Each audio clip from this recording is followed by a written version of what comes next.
তো hey guys, গত পার্টে আমরা দেখেছিলাম জিয়াওজেন ঝুলন্ত ব্রিজ দিয়ে পালানোর চেষ্টা করছিল। তখনই তার পিছনে ছিল ইয়ারুন আর কাইয়ন। তারা দুইজন জিয়াওজেনকে ঘিরে নিয়েছিল দুই পাশ থেকে, যা দেখে জিয়াওজেন ভাবতে থাকে এবার সে করবে তো করবে কি নিজের জীবন বাঁচানোর জন্য। সে তখন তার স্পিরিচুয়াল রিং অ্যাক্টিভ করে তাদেরকে বলে, আমি মরবো তো একলা কেন মরবো, তোমাদের সাথে নিয়েই মরবো। এইটা দেখে ইয়ারুন আর কাইয়ন বলতে থাকে সে যদি এটা করে তাহলে আমরা দুইজনও এখানে মারা পড়বো, তাকে খুব তাড়াতাড়ি আটকাতে হবে। কিন্তু যতক্ষণে ইয়ারুন আর কাইয়ন জিয়াওজেনকে আটকাবে ততক্ষণে জিয়াওজেন তার পাওয়ার অ্যাক্টিভ করে ওই ব্রিজটাকে ভেঙে ফেলে। আর ওই ব্রিজের নিচেই বয়ে যাচ্ছিল কোল্ড রিভার, যার পানি এতটাই ঠান্ডা। তখনই জিয়াওজেন বলতে থাকে, আমি ভাবতেও পারিনি এই পানিটা এতটা ঠান্ডা হবে।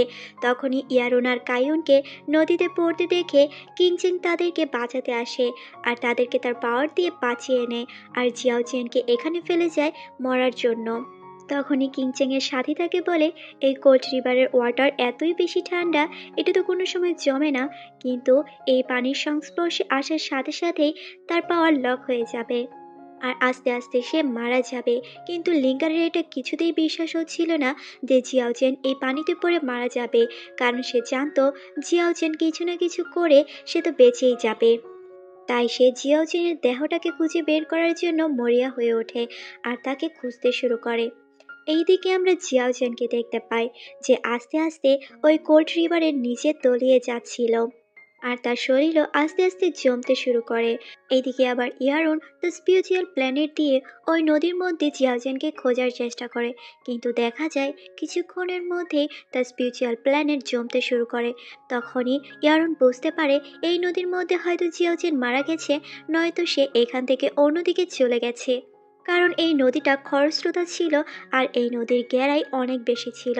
তারপর ইয়ারুন লিঙ্গারকে বলে, তুমি নিজেই দেখে নাও এই নদীটা কতটা ভয়ঙ্কর, হয়তো জিয়াওজেন এখানে মরে গেছে, নয়তো সে এই প্রাণী স্রোতে এখান থেকে বেশে অন্য কোথাও চলে গেছে।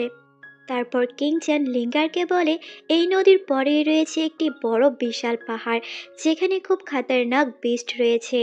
জিয়াওজেন যদি এখান থেকে বেঁচেও ওখানে যায়, কিন্তু সে ওখানে কিছুতেই বাঁচতে পারবে না।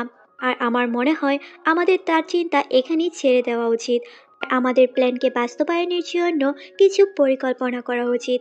তখনই লিঙ্গার বলে, ঠিক আছে, আমি জানি তুমি একটি নতুন এয়ারলাইন্স বানাতে চাচ্ছ, কিন্তু হয়তো ওই টিম এন্ড বেরি তোমাকে সমর্থন নাও করতে পারে, তোমার নিজেকেই তার সাথে এসে কথা বলতে হবে।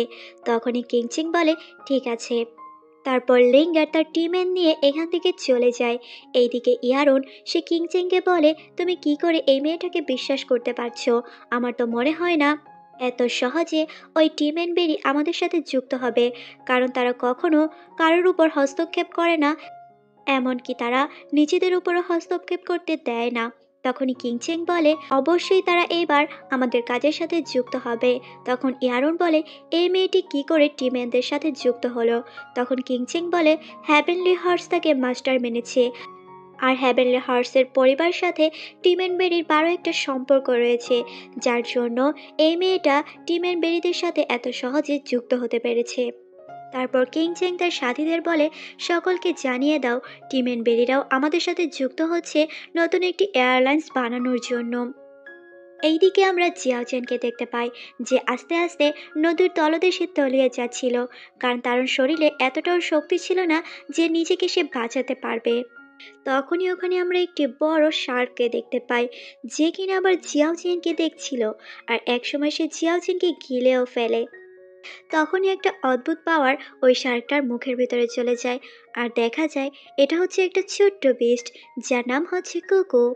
আর সে তার ম্যাজিক ব্যবহার করে দেখতে পায় জিয়াওজেনের ভিতরে রয়েছে ওই ড্রাগনটি। সে তখন তার ম্যাজিক ব্যবহার করে ওই শার্কের মুখের ভেতর থেকে বের করে নিয়ে আসে জিয়াওজেনকে, আর সে তার ম্যাজিক্যাল বল দিয়ে জিয়াওজেনকে মাটির মধ্যে শুইয়ে দেয়। আর আমরা দেখতে পাই জিয়াওজেনের এখনো পর্যন্ত জ্ঞান ফেরেনি, আর ওই ড্রাগন টিটা জিয়াওজেনের শরীরে অ্যাক্টিভ হয়ে যায় আর জিয়াওজেনের শরীরে যত ক্ষত ছিল তা আস্তে আস্তে হিল করতে শুরু করে। এইসব দেখছিল আবার ওই কোকো। কোকো তো ওই ড্রাগন টিটা দেখে এত বেশি খুশি হচ্ছিল যে সে জিয়াওজেনের ওপরে উঠে তো নাচতেই শুরু করে।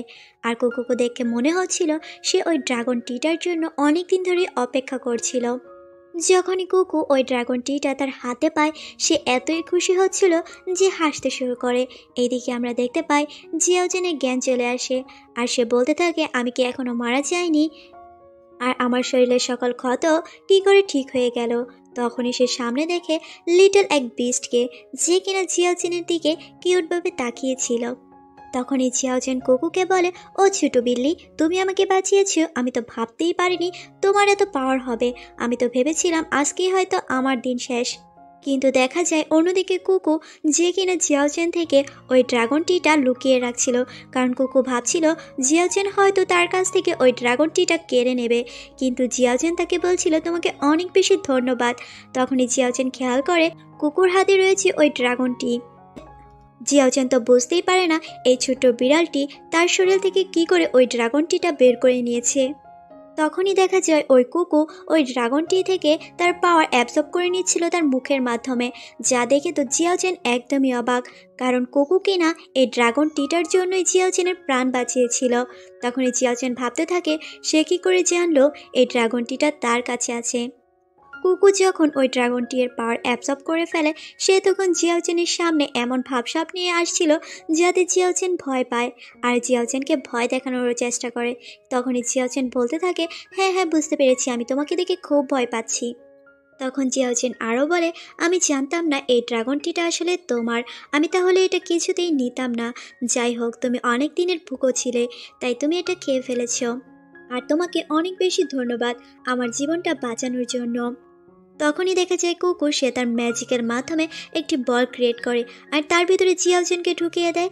আর সে জিয়াওজেনের সাথে এমনভাবে খেলা করছিল, একবার উপরে নিচে চারপাশে জিয়াওজেনকে অবস্থা তো একদমই খারাপ করে দিচ্ছিল। তখনই জিয়াওজেন বলতে থাকে তুমি এরকম করো না। এদিকে আমরা কুকুকে দেখি সে তো খুব মজা নিচ্ছিল জিয়াওজেনের সাথে। তখন জিয়াওজেন কুকুকে বলে আমার কিছু হলে তোমাকে সামলাতে হবে। তখন কুকু ওই বলটাকে ফাটিয়ে দিয়ে এখান থেকে চলে যায়। তখনই জিয়াওজেন ভাবতে থাকে তার এখন যাওয়া উচিত তার হ্যাভেনলি গোস্ট ফ্রেন্ডদের কাছে, কারণ জিয়াওজেন জানতো ওই হ্যাভেনলি গোস্টরা কিছুতেই মরতে পারে না, তারা হয়তো একদিন না একদিন আবারও সুস্থ হয়ে উঠবে। পরের সিনে আমরা ওই গুহার দৃশ্য আবারও দেখতে পাই, যেখানে ওই হ্যাভেনলি গোস্টরা নিস্তেজ অবস্থায় পড়েছিল।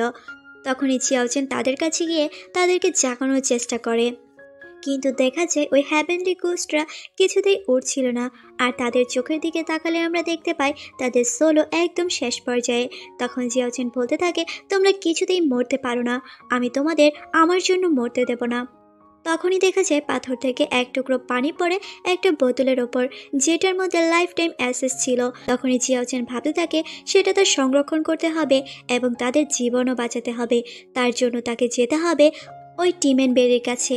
এইদিকে আমরা লিঙ্গারকে দেখি যে টিমেন বেরির ওই গাছটার কাছে গিয়ে তাকে জিজ্ঞেস করে কালকে ড্রাগন আইল্যান্ডের কিছু লোক এখানে আসবে, আপনি কি তাদের সাহায্য করতে চান? তখন ওই টিমেন বেরির মাস্টার বলে এই ড্রাগন আইল্যান্ডের শিল এখন তৈরি হয়ে গেছে সময়ের পূর্বেই, তো নতুন করে এই ড্রাগন আইল্যান্ডে কোনো শান্তি প্রতিস্থাপন হতেই পারে না। আর এই সিনটা এখানেই শেষ হয়ে যায়। তো পরের পার্টে আমরা দেখতে পারবো আরও শক্তিশালী ব্যাটেলস। তো তাড়াতাড়ি চ্যানেলটাকে সাবস্ক্রাইব করে ভিডিওতে একটা লাইক করে এবং অবশ্যই কমেন্ট করে দাও।